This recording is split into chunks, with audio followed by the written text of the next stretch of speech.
everybody, and happy Valentine's Day, first of all. But we're not really going to be talking about Valentine's Day stuff today. Um, we're actually going. Oh, I see TJ's got his minor, his Harry Warden, or just the minor figure. You know, I could get out my Screen Factory one. Ooh, sorry about that. But this is one Steve got me a few years back, and I'm sorry if y'all can hear a little bit of squealing coming from the kitchen. And I see TJ's also got a Deadpit shirt on. um, the boys are really going to let me have it if they come through here tonight. So, but I think our dishwasher is getting ready to die. First, it wasn't washing the dishes good, and now it's making a squealing noise. So that is not good.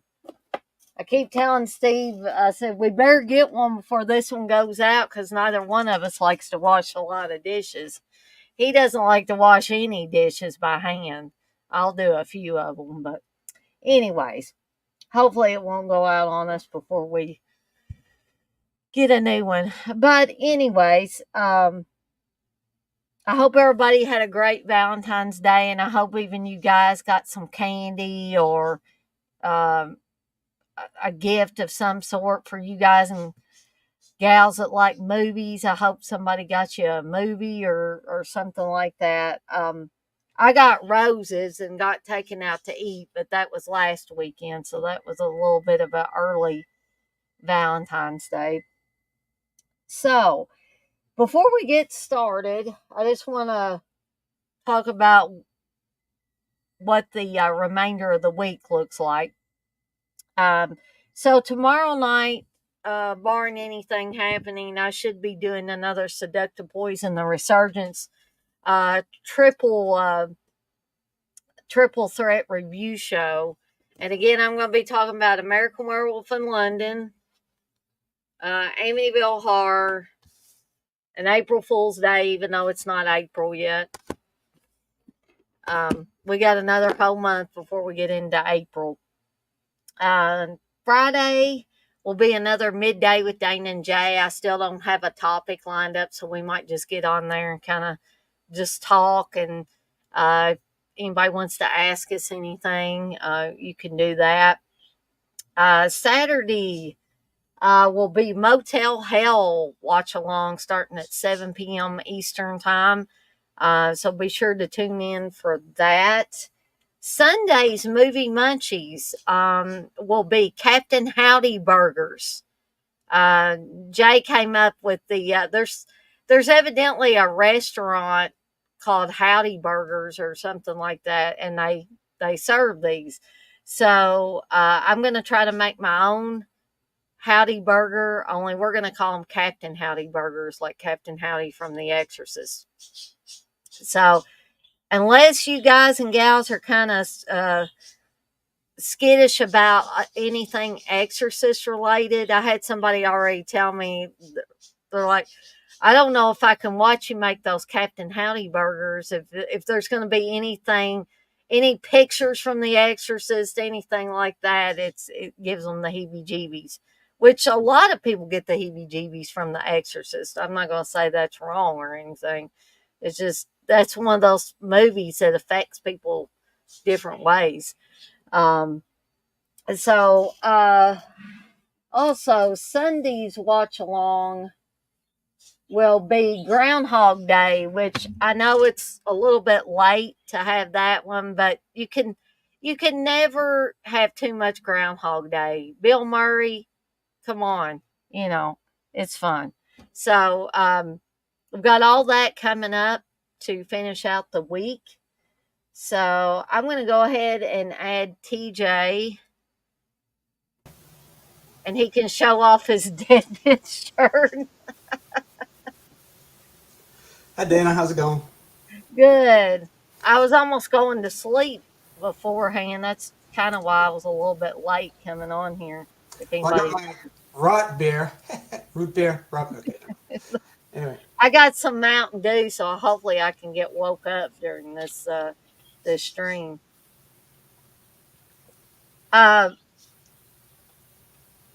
What So do you Bill mean, can't see the stream. Uncle Bill? Is it not streaming? He said, "Can anyone else see the stream?" I'm guessing Bliss will do because she says, she's saying hi to TJ and she's saying hi to me. So, Yep, it's on. I don't know what he's talking about. okay. I'm not sure. Uncle Bill, you might have to be more specific about what specifically is going Maybe on. even stand. Can anybody stand this stream? Jeez. Maybe that's what he meant. I don't know. Um, so anyway, we're going to be covering the last half of the Creepshow season 1 episodes, and I'm really enjoying going through these again, and it's going to be even more fun for me because the later seasons I kind of kept forgetting to watch them, so it's going to be fresh and new for me. But I remembered the majority of these um, that we talked about last week, and the ones we're going to talk about uh, tonight.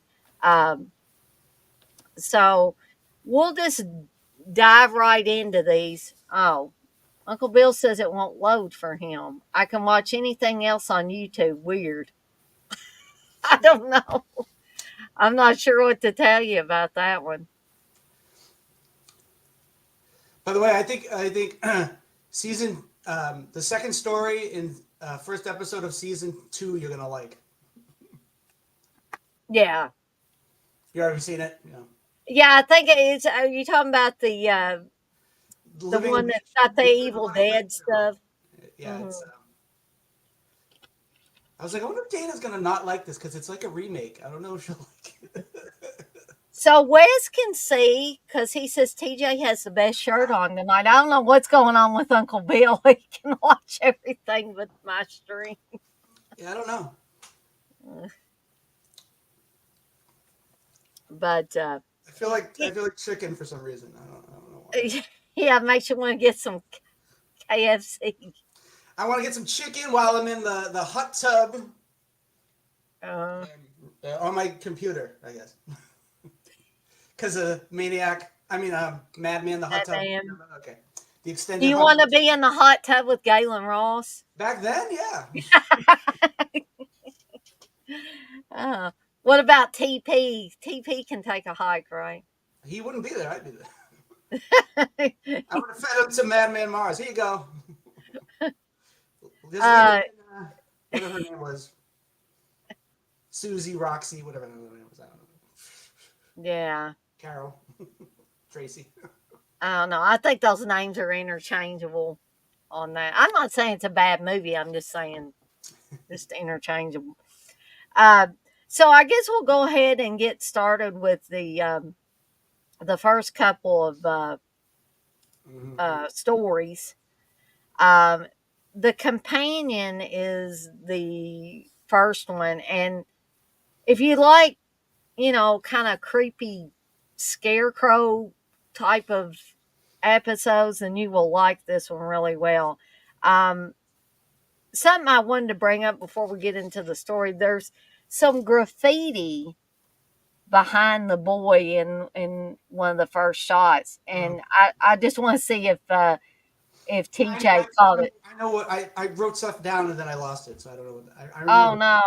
Well, it says Jimmy is a dead fuck. And I was like, well, I know where that's from. Yeah, I didn't write all. There was references and I wrote them down and I don't know what the hell happened to them. And I did catch that one. There might have been more references in the graffiti or otherwise, but that was the one I remember that I references really in picked season up two on. first 2 episodes that I watched. Right. There's one where they have like the kid has books and the name the authors on the books are all EC comic writers, but they make them sound differently, but they're the same names. Oh, right. Yeah. But Well, we're not talking about those yet. But anyway, yeah, but that's okay. But I wanted to go ahead and let TJ start talking about the companion. so we got Harold, who's this kid. He's fishing in the dirt, I guess. It doesn't look like much of a lake. And he's abused by his older brother. And first I was like, So they have no. There's not. We don't have any established thing about the parents. Are they gone? Are they there? Do they not give a crap?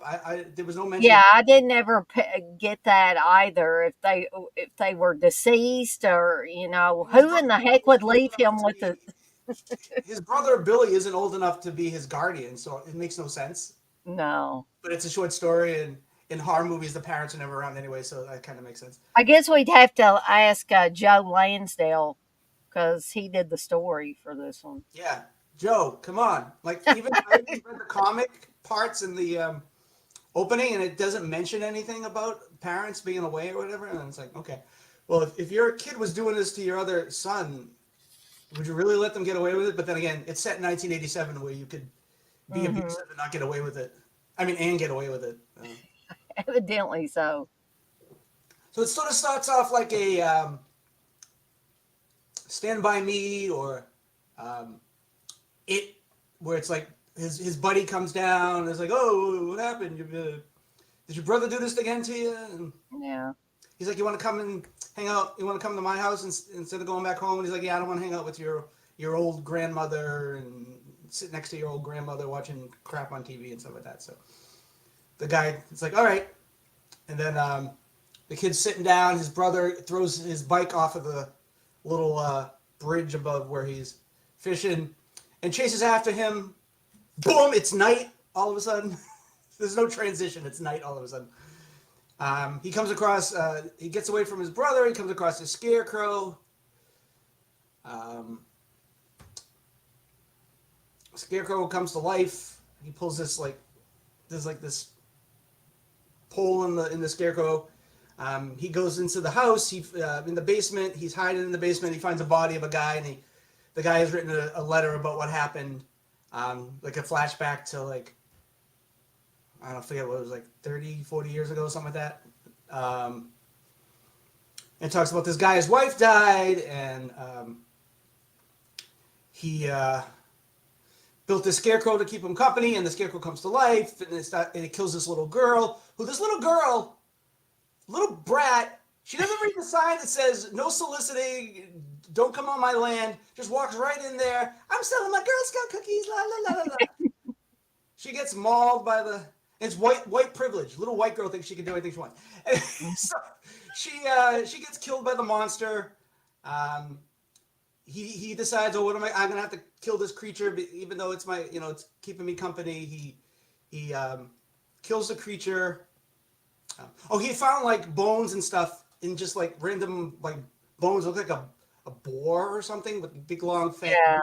tusks and It's whatever. got tusks. Yeah. Yeah, and like the rib cage, and he built. Which like, why would you use bones for? But whatever. Maybe he was trying to actually build like a real like human, so he put bones. I don't know. We don't really get the full story, but um, he ends up killing the creature. He kills himself because he can't live for because he created this creature that killed people. And we go back to Harold. Um, he gets attacked by the monster. He ends up first he kills the monster, but then the monster sort of comes back to life. And um, next, I guess they're friends now. And the next scene, Hmm. he's at home. His brother is now tied to the bed, and the scarecrow comes in and tries to, well, scares the crap out of him. We don't know what happens yet. Next after that, but that's We can assume that it yeah. does something terrible to the And brother. the brother, like he carved like letters on his neck and two. It's like what? How did this kid get away with any of this? It's ridiculous. But I don't know. Evil yeah, he's a beast. Yeah. older brother. I wish we saw him get ripped apart, but we didn't get to see that. No, didn't get to see that. But I still I like the episode. I like anything with kind of, like I said, creepy scarecrow Yeah. type of things coming to life and stuff like that. And it definitely had that sort of EC Comics feel because somebody gets their comeuppance. The brother's a evil bastard, so he gets taken out by the scarecrow creature. Um, Oh, and at the end, the creep is in the window smiling at what's going on because sort of yeah, like in the movie. yeah, exactly. Yeah. And Um, they keep the comic book thing going through, which I like. Like I know you guys were talking about Creepshow 2 and how they didn't do any of the comic panel stuff, and you know, kind of And it detracted from kind of, that. I think for Jay, mostly it took away uh, from the feel that the first movie had. Um, I guess I didn't mind it that much, but it probably would have been cooler if they had just, carried on with that, with the Yeah, panels. that animation was a little cheesy, Yeah, but you guys were saying it was the '80s. That's sort of what they had back then um, yeah, for that's what cartoons look like back then. So I mean, yeah, exactly. If I think back to my younger days, when I watch cartoons have come a long way from when I was a kid to how they are now. Um, Rob Zombie Chick loves Creepshow 3. I can't say that I love Creepshow 3, the stuff I've seen. Are you sure you're not old curly jaws? But no, I'm glad you're here, Rob Zombie Chick. I appreciate it. Hey, Kathy. And Blissel says, save the cookies. Who cares about the kids? So save the Girl Scout cookies. yeah, we don't know what happened to the cookie. Yeah, maybe the scarecrow creature ate them. I don't know.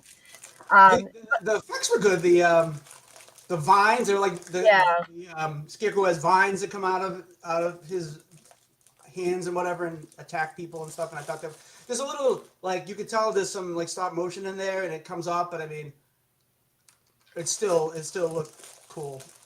Um, I mean it's supposed to take place in the '80s, so I think that totally works.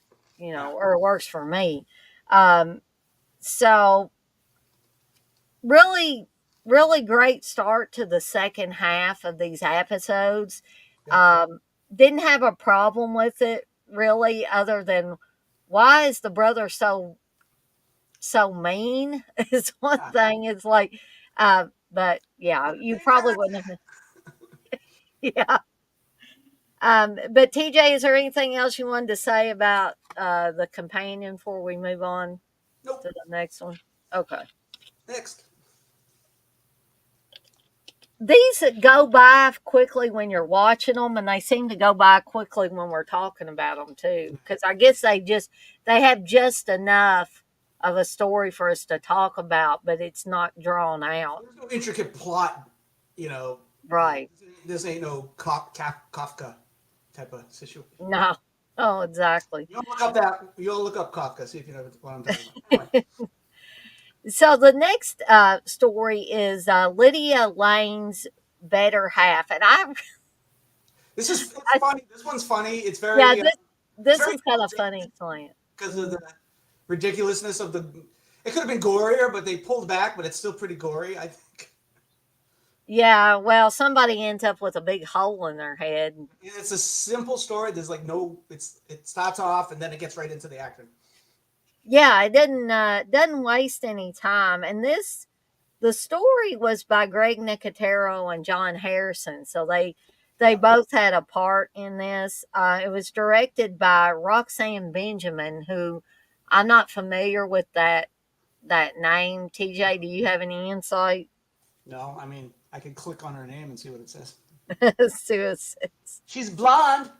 Oh, she's produced the VHS movies. Oh, okay. Um, she's directed movies I've never heard of before. There's something wrong with the children. That sounds like something I'd like to watch. Body at Brighton Rock. Yeah, I don't know any of these. Um, Nancy Drew But series. Yeah. So but this we're led to believe that the two women have a romantic relationship. The boss. no, it's blatant. We're led to believe. What are you talking about? I'm trying to be nice about this. What's wrong with it? So, if it was a guy and a girl, it's two women. They're in a relationship. They're lesbians. Deal with it, like Dana. Grow up. No, I'm trying to be nice in case some people are sensitive in here. It doesn't, I mean, I can call them lesbians, but you So never what? know what somebody's going to be sensitive about.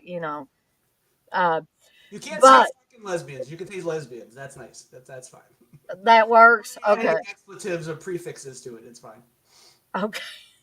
So we got, Yeah, I don't know, Uncle Bill, and I don't know I why. didn't say that. Don't put words in my mouth, Uncle Bill. Anyway, see, you shouldn't have said anything. We should just talk about the episode. Okay. Anyway, let's talk about the episode, shall we? Yeah, we'll get. I'll let TJ start.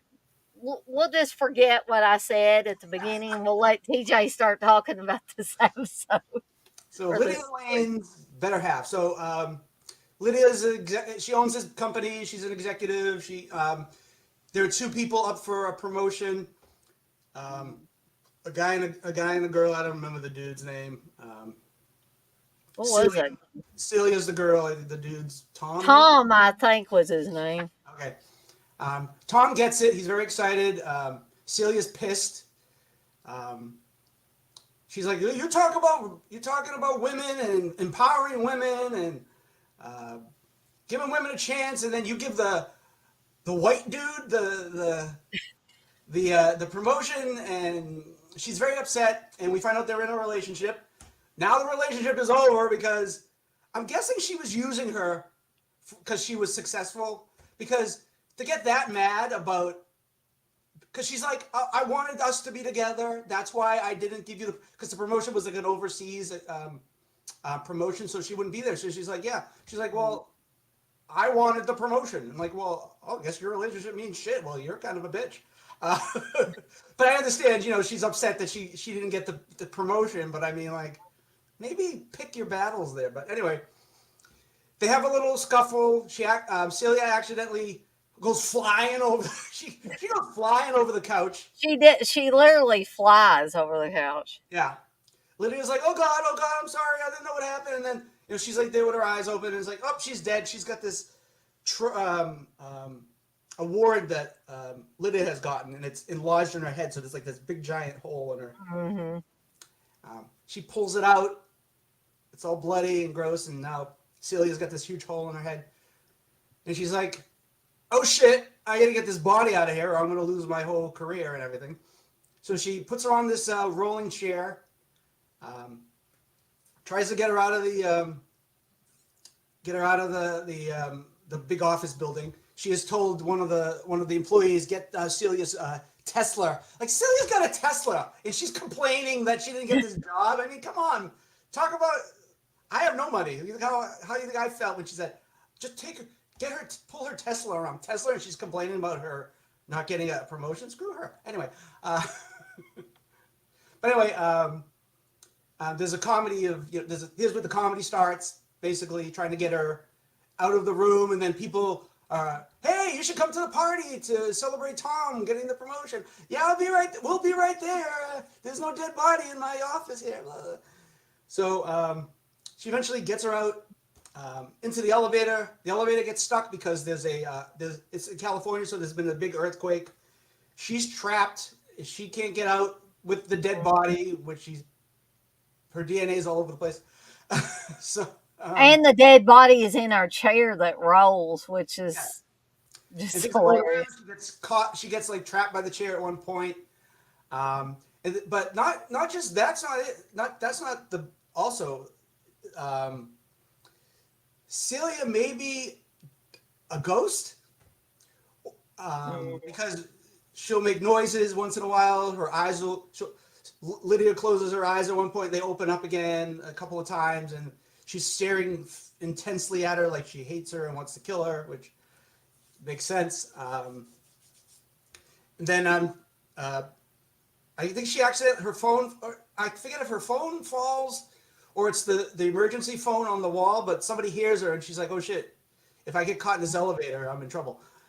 So she first tries to say, not to make any noise, but the guy on the phone can hear her. It's like, lady, you heard, blah, blah, blah. And she's not really answering him. She's been in there for like 24 hours. She finds out, she doesn't know what to do. She's already crazy. She's going crazier as the episode goes along. Eventually, she tries to get out of the elevator. I think she climbs up to the roof of the elevator, opens up like the door to try to get through. As she's trying to get through, her leg is caught, and she's like, "Celia, no!" And then the elevator comes down, decapitates her. A little while later, the the fire people or whatever find the body. You see Lydia's head is in the lap of Celia, and that's the end of the episode. The look on Celia's face though when they finally do get the elevator open is that's kind of classic to me, and the whole head in her lap and all that stuff. Yeah, I think she's actually smiling. Yeah, yeah, It she's looks done. very like The Grudge because she's got the long hair in her face, and the severed head could have been better, but you know. A little bit better. Um, But yeah, it's a. I don't know. Uncle Bill's got it in for me tonight. I don't know. I definitely don't dislike puppies or rainbows. So, um, Very gory. I mean, mm, we see the hole in Celia's head a few times. Um, it's very yeah, mushy. that gaping bloody hole in the back of her head. Don't say gay people. Why can't I say that? Yeah, well, we'll find out if Uncle Bill mentions it in the chat. Anyway, yeah. Oh, good Lord. Well, Uncle Bill's trying to get me canceled, I think. Anyway. I tell you, Um, it was gory. There was some comedy, and Lydia's slowly going crazy. I mean, when you kill somebody by accident, and somebody you cared about who just told you that she hates you, I'm sure that didn't help. But and her acting was pretty good. Like she starts off normal, and then she starts laughing inappropriately, and then she's like totally gone by the end of the. right. So even if she didn't die, she would have been in, having therapy for the next 40 years. Mm-hmm. In Oh, jail. no. Yeah, she would have definitely went to jail. So it's probably better that she got decapitated and then, I mean, not for so. her, but yeah. But yeah, I liked this episode. I liked that it had, a little bit of levity, a little bit of humor in there, hmm um, mixed in. Because we've said this before. It's sometimes good to, a lot of times, it's good to have a little humor in some of these episodes. And I think that when they create shows like this, they're very smart when they do that, when they mix it in and don't keep it all dark. That was one of the things, and I'm not putting down American Horror Story, but I don't remember American Horror Story having much levity to it, um, if at all. Now, am I wrong on that, Seasons were TJ? hilariously bad. I don't know. That double feature, terrible. Hated this. The first part, it was like a two-part season, and the first part was okay. The second part, I didn't even finish watching it. I'm like, I'm giving up on this. This is terrible. um, Hey, DLC, I'm sorry I didn't answer you. We actually weren't talking or aren't talking about a movie. We're talking about a television series or a Shutter series. Um, I mean, I know you're kidding, Uncle Bill. I don't I know. know you're kidding, Uncle Bill. I'm trying to kid back, but I'm not. I guess I'm not doing it very successfully. Um, but Dale says this is tame.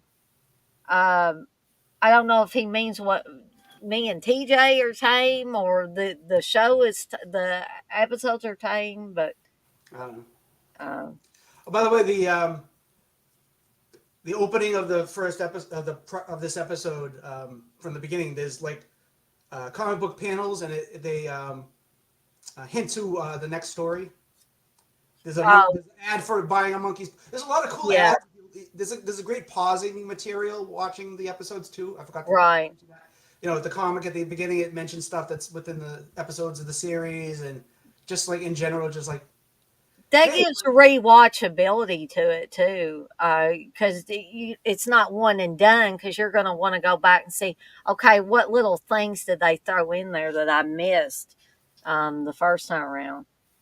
Uh, Kathy says I'm not a fan of American Horror, but like the circus episodes. yeah, that was a good season. Dale says, no, the chat is nice. I come from a channel chats a zoo. That's a zoo. Oh, okay. Well, I'm glad that it's a little calmer in here. Blissel says Murder House and Coven were my favorite seasons. Hotel was good as well. See, like I need to go back. Also, I need to go back and watch like the first season of it because I've never watched the first season of it. That's what people told me was good. Was the first season was really good. Um, that's usually what happens. and hey, Darren, by the way, I don't want to miss anybody in here. So moving on to the next episode, which is literally a monkey's paw episode Oh, called Night of the Paw, and it has Bruce Davison in this one. And you know how I love Bruce Davison. I've talked about him before. But I was trying to think if there was anybody else like other than Bruce Davison that was familiar to me, and I'm not really seeing anything. But this one was directed by John Harrison, um, and written by John Esposito, which that name sounds familiar to me. Just can't remember from where. Um, so anyway, I'm going to let TJ start talking about Night of the Paw, this great monkey's paw episode. I liked it anyway. by the way, Esposito wrote the script for Graveyard Shift, Oh, okay. the Stephen King movie. Maybe that's where the name's familiar from. And also John Skip was one of the writers. They were big in the 80s and 90s. Skip and Spectre, they were like a duo, and then I think they went off on their own and stuff. They I forget they had a horror. Was it? No, that was Chaz Boland did like this horror book series where he talked about. That's Oh, you talking about the Gore Score? Yes, that's right. Yeah. That's where when I first started getting into horror, those were the first things. Fangoria, those. I have one of the books that has like all the horror movies and gore, and it tells about like stuff that was taken out of the movies that we didn't see when they were first released in America. All the. I've got the Chaz Valiant books. I've got Gore Score, the first one he did, and then I've got the Gore Score from what was it, early 2000s, I believe, was the other one. But anyway, so we have what the hell's her name? Angela. Yeah. So Bruce Davidson plays Avery Whitlock. He's like a mortician. He rescues Angela, who was on the run from the cops. It seems she killed somebody. He saves her life because he wants her to kill him because of something terrible he was part of, that he can't live with himself anymore. And he's a big Christian, so he can't kill himself because he'll go to hell, but it's okay if he has someone else kill him, which I think that's a technicality. If it was really... Yeah, right. If that was really a 100% law, even if he got somebody to kill him, it's the same thing, so he's full of crap. Yeah, that's assisted suicide, I guess. Yeah, but he's like, I don't want to go to hell. I'm like, oh, bitch. Anyway, so he tells her the story. So he has the monkey's paw. He tells her the story. You hear my Boston accent, paw. Anyway, he tells her the story about his wife who made the wishes on the paw. They were started innocently, and then they were just ruining their lives.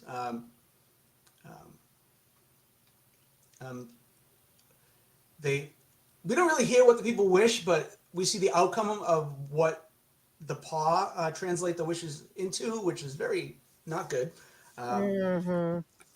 So at one point they need money. His wife wishes for money. It's we can call this a Christmas episode. She's hanging Christmas decorations. She's trying to reach the star on the tree. She doesn't make it. She ends up falling, dying. He finds her. he had she had an insurance policy that will give them all the money they need and more. Mm-hmm. Um, so he's trying to, he wants to go be with his wife in heaven or whatever. Um, and he wants Angela to kill him because Angela had killed her husband because her husband was dying of we don't know exactly. I think it looked like cancer, maybe. Yeah, possibly. And she shoots her husband, which is why she was running from the cops. First, get that in writing. If someone wants you to assist them in dying, maybe you should write that down so people don't think you just murdered somebody. But anyway, Right. so she's like, "I'm not a killer." And he's like, "Yeah, you are." And I'm like, "Boy, aren't we judgmental?" He's a very judgmental guy. He seems like a nice old guy, but he's also judgmental. You can be both. Both can be true. Anyway, she ends up doing it, and she is now in possession of the monkey's paw. Mm. Um, and she decides to go to the hospital where her husband died and bring him back to life, which, bad idea, honey. She Um, evidently didn't ever see Reanimator. yeah. Or she listened to his story that he just told her about his wife when they wish for something. Because Right. the wife ends up coming back to, because she dies, he brings her back to life. Mm-hmm. Because she had the wishes first, and then the paw transfers to him. Then he makes the wishes. Her zombie comes back to life, which is the zombie look was really cool. I thought, Yeah, I liked it too. and him being a mortician, he's also a funeral home owner. Mm. So the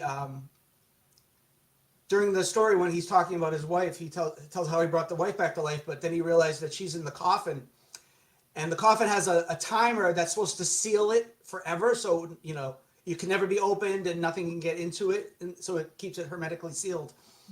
Um, so, which is kind of a little joke where he's like, "We guarantee that nothing gets into that Right. coffin." Um, so yeah, he tries to get his wife out of the coffin. She seems to be, she's like muffled, trying to talk. So he cuts the little wire that, because they wire the jaw shut when someone Mm-hmm. dies, which I think is kind of like I would hate to have that job. But anyway, um, is she basically turns in, basically a Romero zombie where she tries to eat him. She bites his leg. Yeah. Um, anyway, he ends up putting her back dead, and then, like I said, cut back to um, Angela in the hospital, and she's in the morgue, and she's trying to bring her husband back to life. Um, and there's a point where the camera pulls back, and you see all the bodies and Yeah. just like Reanimator, all the bodies pop up, Exactly. and then the last body to pop up is her husband, and that's sort of the end of the episode. It's like a quick uh, ending. Blissful says leg biting only on second dates. Well, they were married. It's okay. I And by don't the want way, any leg biting going on. yeah, but yeah, like I said, the zombie was pretty cool. I like the zombie look of the wife. It's the Mhm. it's the it's the it's the monkey's paw story. I mean, it's always the same. But the acting was good. I thought so. It elevated the already used story. I think. Yeah. They switched I things mean, around a little bit. the monkey's fall story has been used a lot in history, of different both horror movies and stories. I mean, wasn't there was a story called The Monkey's Paw, wasn't there Yeah, that originally? was the original Hmm. Um, Where it all came from. and I forget. I think there's some point where the creep is dressed up as the monkey from the Stephen King cover of Yeah, Skeleton yeah. Crew. I think, which is always funny when they do I stuff like mean, that. it actually does show it. Um, I don't know if everybody can see that there, but there's the creep's Oh, yeah, head on that's what it was. the Yeah. monkey there. I knew it was there somewhere. But yeah. But yeah, I like this episode too. Even though it's a familiar story, it's been told many many times in various forms and stuff. I thought this still was interesting. It wasn't boring. I liked the reanimator feel at the end of it, of all those dead bodies sitting up looking at her. And like they looked really pissed off too, especially that one woman. It's like Yeah. you woke us up from the dead, now we're pissed. Um, Monkey's papaw, Uncle Will. Okay. Um, but moving on to the next story, times is tough in Muskie Holler. This one was okay, but if I had to say there was a weak story, I didn't hate it, but I didn't like this one as well as I like the zombies in it. There are some zombies in it. I did like that, Yeah. but just the story as a whole, I felt was a little weaker than some of the others. This one was again directed by John Harrison and written by John Skip and Dory Miller. Yeah. Um, and it has David Arquette in it as well as Sheriff Deke. He plays a scummy sheriff, which is Yeah, pretty scummy. Yeah, it's he's basically if Dewey was an asshole, that's what. that's exactly right.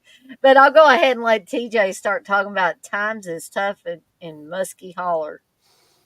So I kind of think of this as a sequel to the first episode because it's sort of zombies have taken over the world.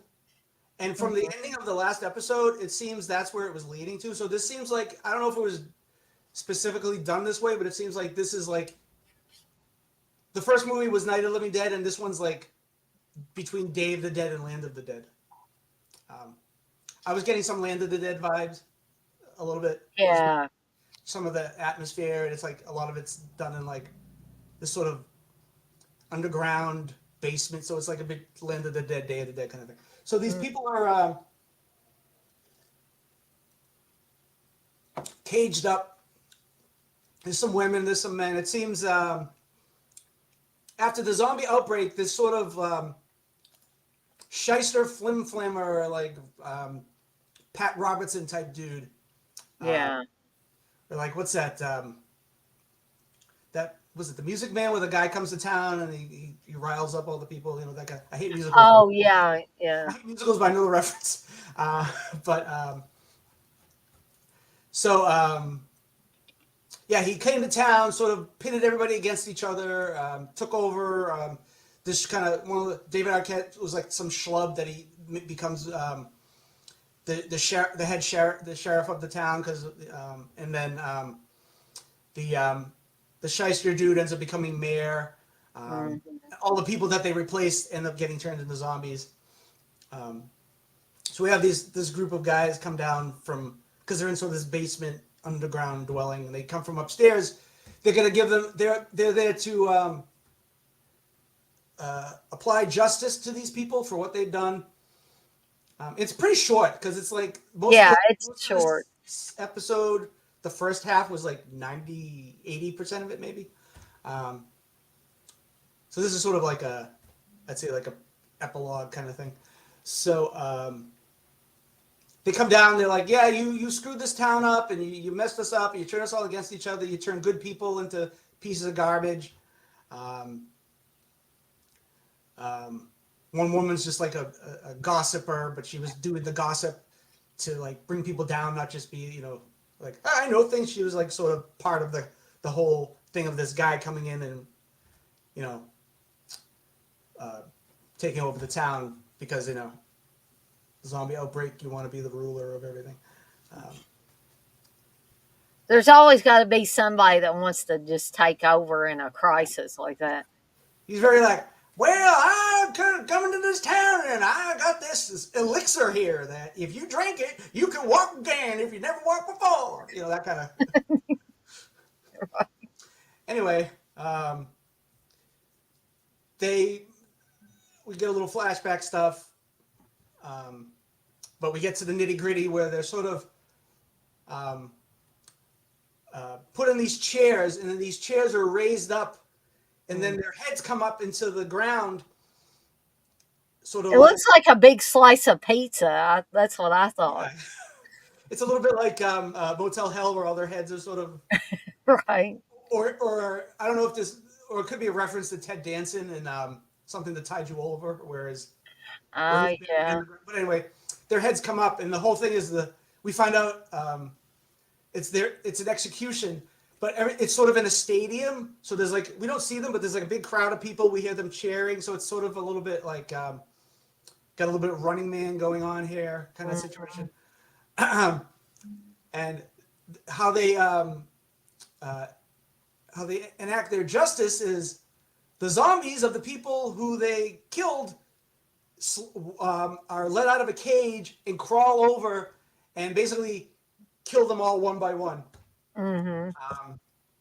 We see the mayor zombie who's like, they have no arms and legs because it's just basically sort of scooching across the ground, but they're very like gory, very good. You think of course with Greg Nicotero at the helm, you got to have some good zombies. Exactly. So yeah, and basically they off each person one by one, and they're all screaming, "No, don't do this to me!" No.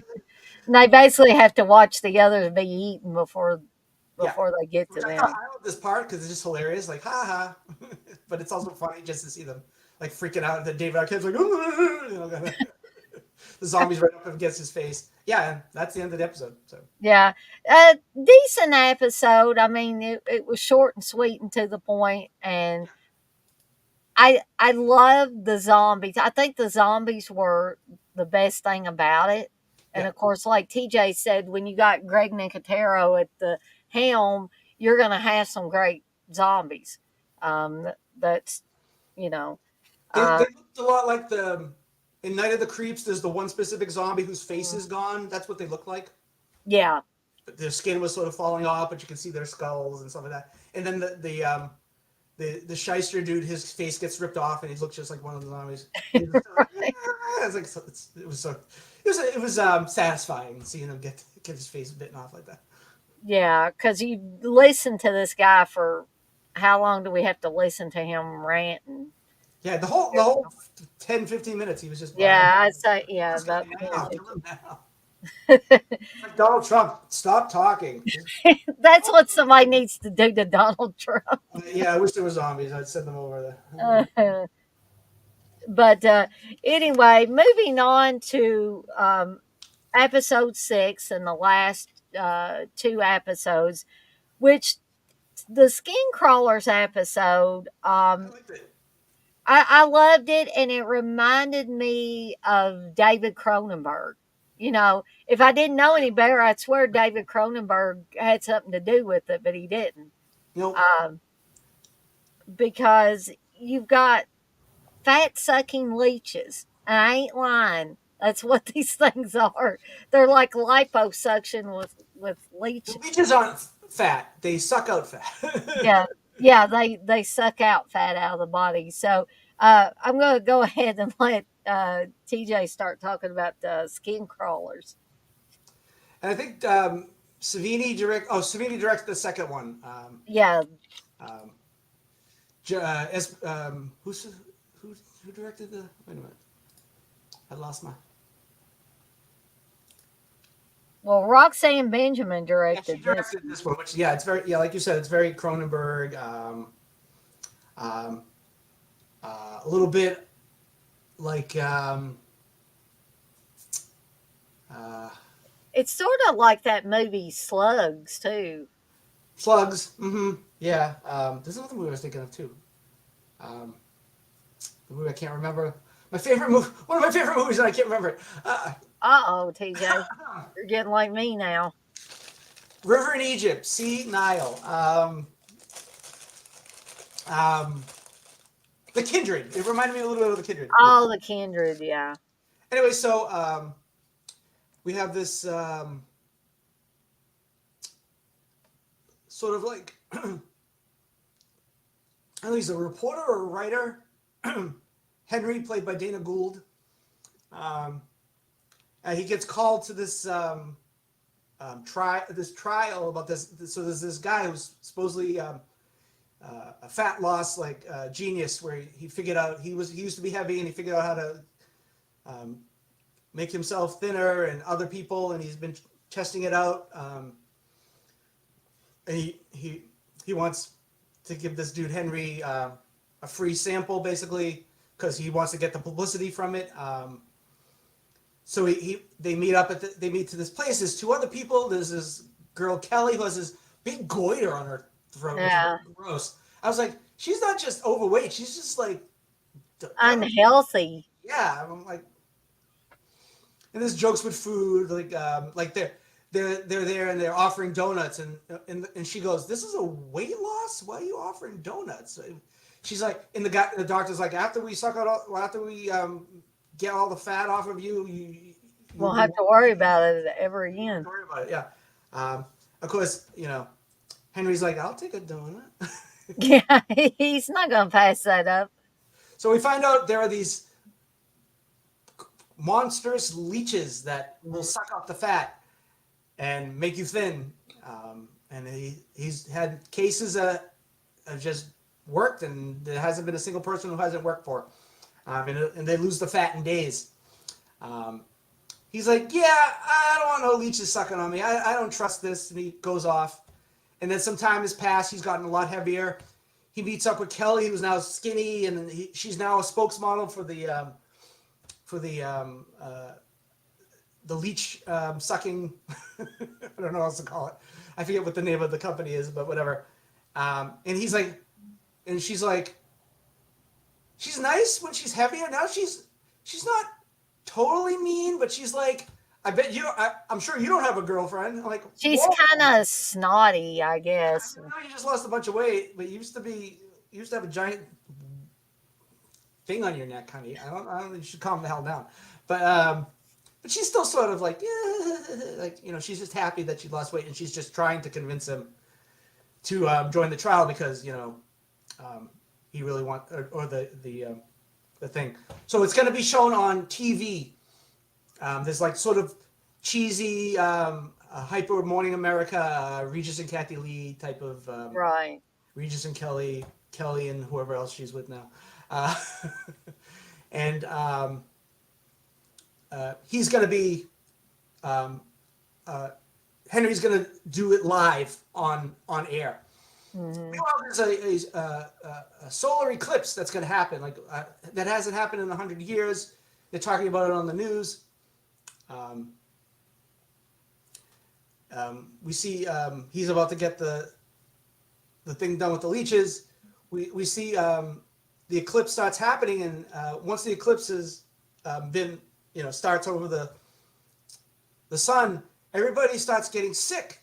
Mm-hmm. It's the people who have had the liposuction. It's like 90% of the studio have had it, and there's like this one kind of heavy camera guy who's just like watching things. We see him a couple of times, and then people just start exploding. And I guess they don't just suck out the fat; they also implant, I guess, eggs into your body. So Yeah, it's so you've got a bunch of little, leeches in you've you. been incubating. Mm-hmm. And I guess the solar eclipse is what causes the creatures to explode out of people. Yeah, so there's just like blood puking and heads exploding all over the place. This is another gory episode. Yeah. If you Uh, want gore, then definitely watch this episode. yeah, yeah. And then Henry corners the doctor dude and sort of like, and is like gonna beat the crap out of him. And he's like, I swear I didn't know this was gonna happen. I tried it. We did trials on everything. Who knew an eclipse that only happens 100 years would cause all this to happen? So, one of the creatures explodes out of one of the people, and it's a giant snake-like giant version of the slugs. It attacks them. It kills the doctor. Ironically, Henry saves the day by using guess what? Snack machine. Yeah. That's the You know, funny. I wonder if this is trying to say something about weight loss treatments or diets I or. think it was. It might have. And yeah, he crushes the creature, and he he's so hungry that he grabs one of the candy bars out of the slime and guts and peels off the wrapper and eats it, and he smiles at the camera, and it ends. But that's a nasty looking candy bar, though. It didn't look. It was like, wasn't like chocolate. It was like one of those. It was like chewy or something. It was Yeah, almost like like taffy or marshmallow or yeah, like a taffy yeah. bar. It was like thick, and I was like, oh, what is It this? wasn't appetizing to me at all. Now, if it had been chocolate, that would have been good. I guess they wanted something that would show up with all the blood on him because he's like covered in blood. I guess so. It's probably an aesthetic thing more than a, oh, that's a cool piece of, that's a candy I want. That's an appetizing looking candy bar. Uh, And I like the talk show host was just like, ah, like, yeah, and I like that the liposuction, or am I wrong? I can't remember. I I know the don't woman know. did it. I don't think they did. I think they got, That's right. They would just have killed blood. with They it. would just like, ah, and the blood's all over them, and they're just screaming with all the blood I out of them. like though that the talk show hosts were like super cheesy. Like those real super cheesy, false uh, type of. You've seen them. You guys have all seen them. The ones that are fakey nice, and they're real mean people behind the scenes and stuff. You know, Um, when the guy in the news is like getting sick, and they're like, hey, there must be something wrong with him. I hope he's okay. it's but yeah, I really really like this one. It this sixth episode really, at least with this one, it went out with a bang. Now the next one we're going to talk about the silver by the silver waters of Lake Champlain. Um, this one's a little bit more restrained, but Tom Savini is at the directing helm, so there's going to be some kind of blood somewhere. But Tom Savini always said that he wanted, he didn't want to get pigeonholed, and he kind of did doing splatter effects for many, many years in a lot of slasher films. But this one is more like what he said he wanted to do, uh, and that's creatures. Because we've got some kind of, they call it champy, and I It's a guess, Loch Ness like, monster ripoff, is what it is. yeah, yeah. But they But couldn't afford to go to Scotland, so they had to do it. they had to do it here, um, at wherever. Is there a Lake Champlain? I don't know. Really? Hey, Russell. Yes, there is Okay. I thought there was. in North Uh, America. I wanted to say hi to Russell and Chris. Um, I don't know where Jay's at tonight, Wes. He may be resting Yeah, he's gonna sleep sometime. because I have him on a lot of my shows, and You make him so wake up early on Friday. I was. And Super Batman Nerd, I saw you were in here. I just don't want to miss anybody um, in the chat. But this final episode, this is based on a short story by Joe Hill, who's Stephen King's son, Mm-hmm. one of his sons, and directed by Tom Savini. And I really like this because this seemed almost like a Stephen King story, Mm-hmm. because Mm-hmm. Yeah. you have these kids who have a stepfather who's really mean. Their real father, who died, was good to them, and everybody thought he was crazy because he talked about this monster in the lake called Champy, and so I thought that was like a Stephen King angle. The kids having a stepfather who was really super mean, because in a lot of Stephen King stories, either it's a step parent that's really mean or their real parent is really mean. And we saw that in a lot of the coming of age stories like It, Stand By Me, which was The Body, stuff like that. But I'm going to turn it over to TJ to start talking about By the Silver Waters of Lake Champlain. First of all, we get a opening. We get a radio announcer, and she's talking about the town or whatever. The radio announcer is Adrienne Barbeau. She's not Stevie Wayne, but she's basically using. Sounds like Stevie She's Wayne. well, it's her voice. I mean, Yeah. um, she's older now, but she still has that sexy voice. Stevie Wayne. And we get a cute little opening with the Crypt Keeper where he's in a coffin and he goes from a skeleton to like sinewy muscles and Hmm. arteries, and then he's the Crypt Keeper. And It's almost like a Hellraiser type yeah, thing. but I'm like, he goes from, though it's kind of funny because he goes from having the muscles showing to his corpse look. I'm like, wouldn't Right. that be backwards? I don't know. Anyway, so yeah, so like so it's in this small town. There's it seems to be there's only fog and like dim lidded light. I guess there's no sunshine really in this town.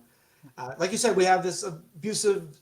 Well, I don't know if he's actually their stepfather or not because the father had died, Hmm. and um, this guy sort of showed up, and the mother sort of Took him in or something. to be sort of like they needed like a they needed them.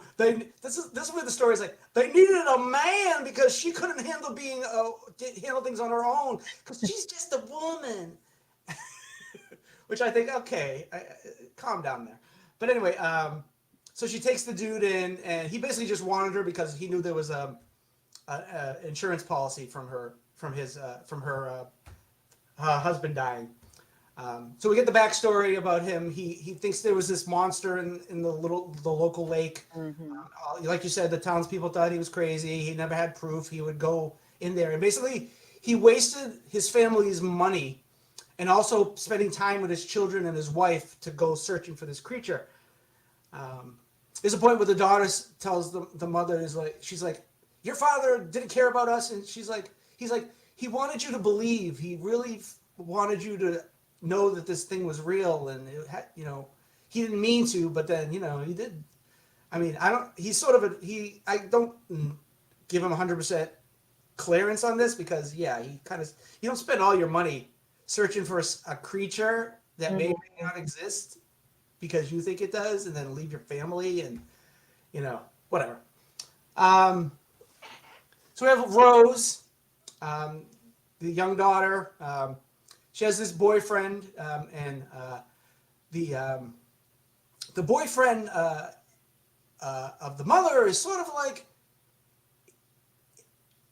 I got the feeling that he sort of had something for the daughter because he's like, I don't want this girl. I don't want this loser spending time with Rose.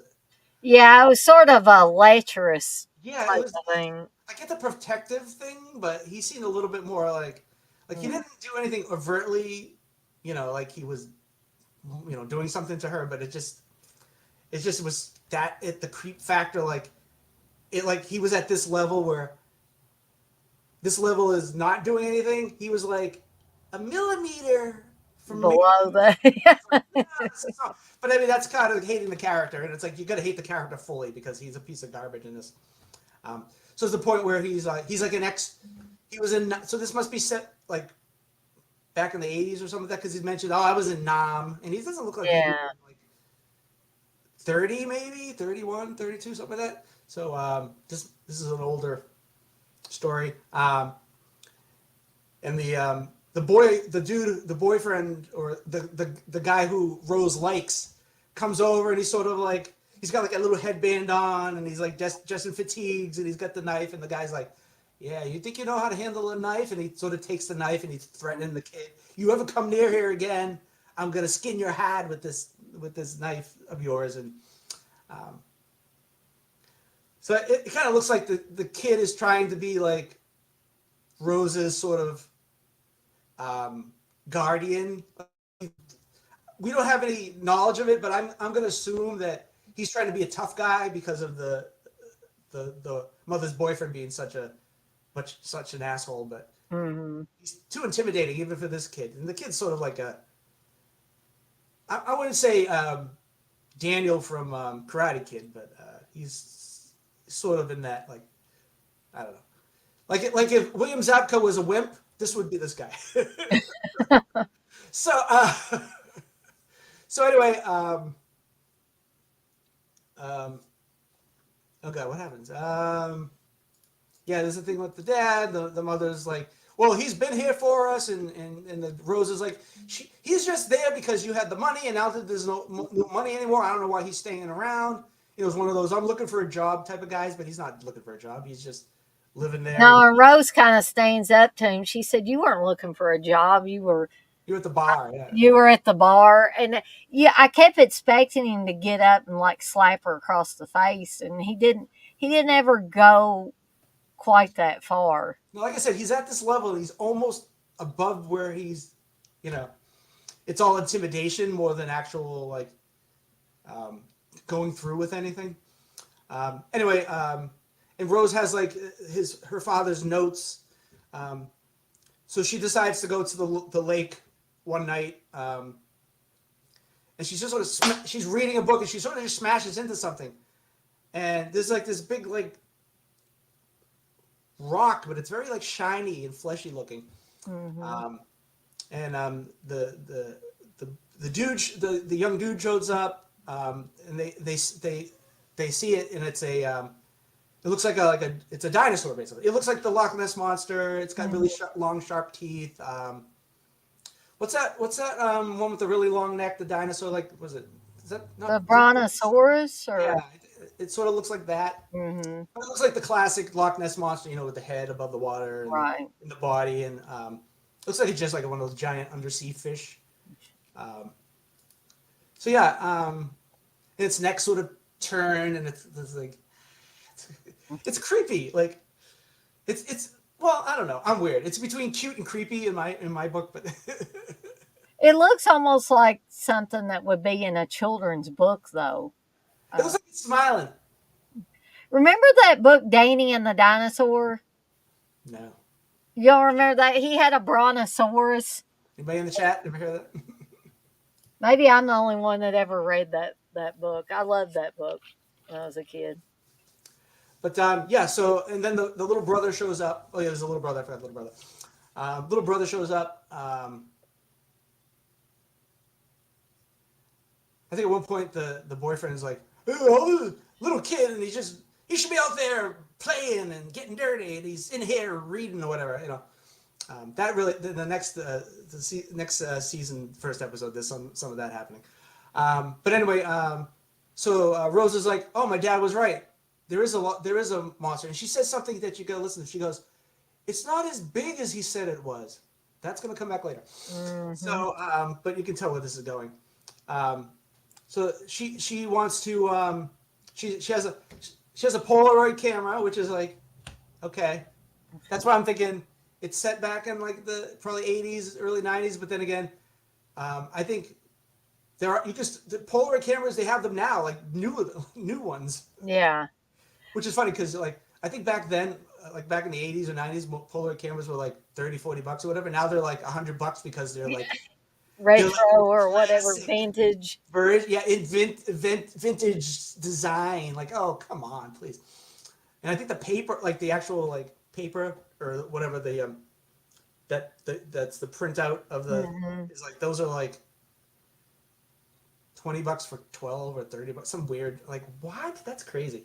By the way, when people shaking it, that never works. That doesn't do anything. People always thought No, you might as well just let it sit. yeah, people for years always thought, oh, that helps it develop Because faster. you always seen people doing this. Yeah. She does that at one point. I was like, oh, that's cute. I wonder if the director says, you got to shake it. And she's like, what?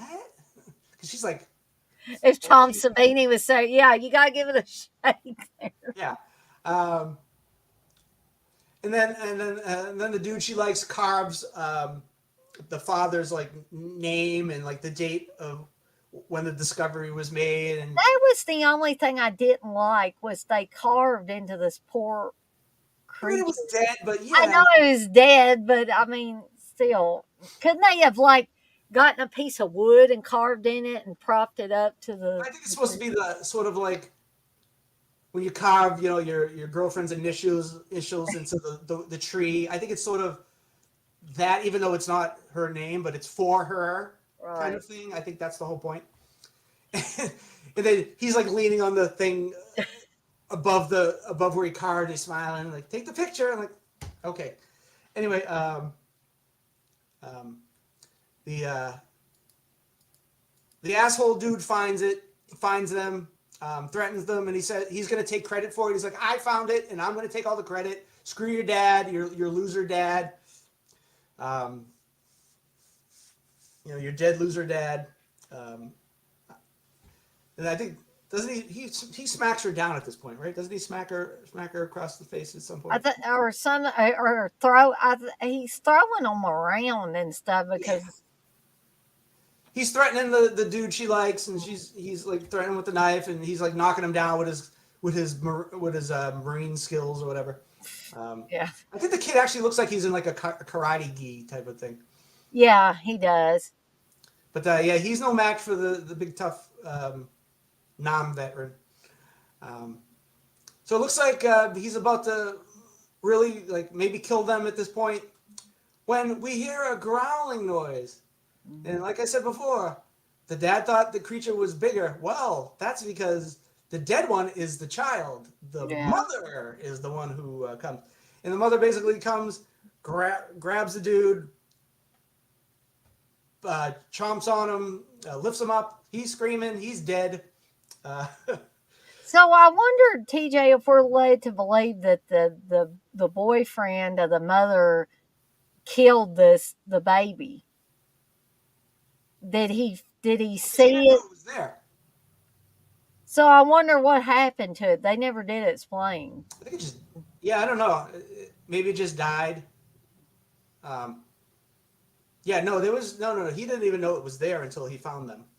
Okay. But yeah, the monster kills him, and then the mother shows up. She shows up finally. She should have showed up, and she shows up just in time to sort of see the shadow of the creature, because the creature it starts after he kills the dude, and sees them. She lets them go, and she starts dragging her child into the water. And at first Rose is like, "No, don't do that because we're going to lose the evidence," even though she took pictures and the boyfriend crumbled them up, but wouldn't those still be viable for I would proof? think so. It's not like he took scissors to them and cut them up or threw I mean, them it's in a not like fire. they're special effects artists that created the Polaroid. That wasn't a thing back then. But whatever. That's a short story conceit that you don't have to write every little tiny thing. But anyway, it drags the body off, and the boyfriend's like, "No, let her do it. It's her child. She's taking it with her." Whatever. And then the mother shows up just in time to see sort of the outline of the creature. And at first she doesn't believe, but then when she sort of sees it, she's like, "Well, I guess your father was right all this time." And that's the end of the episode. So they got rid of the guy. They don't have proof of the creature anymore, but now at least the family knows that the dad wasn't crazy, and it's a happy ending. Kind of. I felt sorry for the mother, the creature, seeing Yeah. her baby, basically, and she lets out this kind of groan and is almost doing like a dog or a cat or whatever would if they. Yeah, and I that was just sad. Yeah. um and these didn't really, other than eating the boyfriend, they didn't seem to be that menacing of creatures. Yeah. So I hated that, and I understand what you were saying about how they carved the stuff into the body of the baby, but I don't know. I would like to think if I was in that situation, I wouldn't have carved on the poor creature. I would have done something else. Um, but Blissful, did you have a copy of Danny and the Dinosaur? So I'm not crazy. She says I still have my copy. Sometimes I think I am crazy, because everybody else is like, I don't remember that. I But sit him off. uh, Wes says Steve and I reviewed the first two seasons a few years ago on our channel. I remember when y'all did that. You say you liked the show. Well, why didn't y'all continue though? That's what I thought y'all stopped doing it because you didn't like the episodes, or maybe Steve didn't like the episodes. I don't know, or didn't have time to watch them. Well, I didn't read the whole review, but I saw like a review of season two, and it's like season two is, or season one. Or maybe I was reading season two. I thought it was season one. I can't remember, but they said by season two it was already going downhill, and I'm like, I don't know. Those first two episodes I thought were fine. Mm-hmm. I think people just want to. Well, that's how you get people to click on your article by starting off like something that sounds vaguely negative. Yeah, Why was they're like, ooh, yeah, I'm it's the gonna. greatest show in the world and everybody should watch it? Nah, I don't want to click on that. Oh, this show sucks and everybody should hate it. Oh, let me read this Let's article. watch that and see. But I really really enjoyed this first season. Going back and Yeah, watching it, I actually do not remember watching the one we just talked about. So maybe I missed that one along the way, and I don't know how much of the skin crawlers episode seems vaguely familiar, but not real clear in my mind. So it could have been that I was watching part of it, maybe didn't watch the other story in that episode, or yeah. something happened. Um, but I really, really enjoyed it, and now I'm eagerly, wanting to watch the other episodes. So when me and TJ return next week, next Wednesday, we'll be Actually, I covering. can't. Oh, you can't? No, Okay, well, I was gonna tell you that before. oh, that's fine. That's fine. Oh, well, I'll either just take a break that night, or if I come up with something else I can do in the spot, I'll do that. But that's fine. So I guess the week after, me and TJ will Yes, be of talking course it about is. it. We'll be talking about the first. Do you remember how many episodes or stories are in? 5 episodes of season two. Okay. So we can probably divide it up 5 and 5, I guess. Mm-hmm. Well, I was on a roll last night, so I ended up watching the first 2 episodes of season two. So Oh, did you? I'm back on the clock for 2 weeks, but but uh, Thank you, Chris. Chris says, great as always, you two. And thank you. Chris, I'm sorry. I'm not gonna dredge it up because it sounds like it was maybe a bad experience. But I'm sorry about your whatever went wrong with the live. Because Oh, I saw Darren was saying what happened to your live or your video. So whatever happened, I hope things have kind of smoothed over and it gets better. Um, Blissel says great live, Dana and TJ. Um, only an hour and 19 minutes. Ha ha. We can do it so fast if we want to. Thanks for that, Dead Pit. Don't start anything. Nah, I they we've like I said, me and those guys have had playful back and forth for years, over different things. Blissel says, "Chat, you were awesome. Also sick and wrong," which I very much respect. I really have to. I don't have time to read these. What do we miss? Uh, well, I was reading through, like, I tried to cover the highlights and stuff like that, but Lesbian seagull. Where does that come in? I'm reading back now. what's that? Somebody wrote. Blissful mentioned something about a lesbian seagull. I don't know what that was. Yeah, but evidently Uncle Bill must have said something about a lesbian seagull, and I don't know where I saw that or where that was at. Rather, Wes told Blissful to quit flirting with people because she said big hugs to Chris. Ah, Uh, yeah, I don't know where the Blissful says she's been reading a lot. One book had zombie strippers in it. that was a movie. Yeah. And Super Baby Nerd said these past 2 days I watched Black Mama, White Mama, and the Naked Cage. Sounds like exploitation day at or for the past couple of days at Super Batman Nerd's house. Um, Yep. Yeah.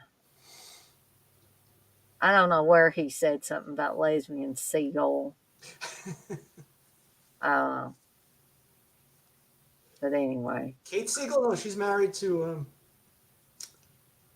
the Haunting of Hill House guy.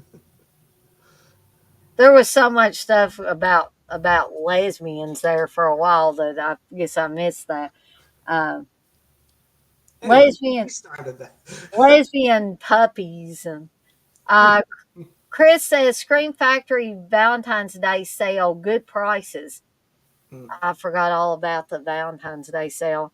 I'm not in any financial situation to be buying stuff right now, but so I guess I'll have to miss out on that. Um, but I guess if nobody has any, questions for me and TJ, uh, not TMI questions, but just questions No. about we talked about what we talked about tonight, Creepshow season one. Um, I can stay on here maybe a minute or two more, and then we'll get out of here for the night because we'll break our world record of getting off of here early if we go on too long. Um, By the way, there's an animated special from 2020. We're gonna include that into the. yeah, I guess we can. There's a Christmas special, but we're not close to that.